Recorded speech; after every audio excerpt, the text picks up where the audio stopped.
आज हम बात करने वाले हैं महाधनी योग निर्माण के बारे में।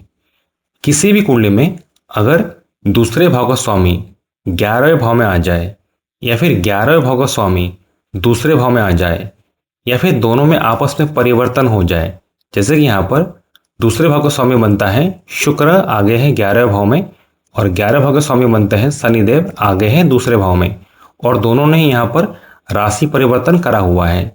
तो ऐसे में महाधनी योग का निर्माण होता है। इसके बाद अगर लग्न के स्वामी केंद्र के किसी भी भाव में उच्च राशि की अवस्था में बैठे हुए हों या फिर स्वराशि में बैठे हुए हों, तब वे ये महाधनी योग का निर्माण कराते हैं। तीसरा ये है कि नवम भाव का स्वामी जो कि यहाँ पर बनते हैं देवगुरु बृहस्पति, वो अगर 11वें भाव में आ जाए तो भी ये महाधनी योग का निर्माण कराते हैं।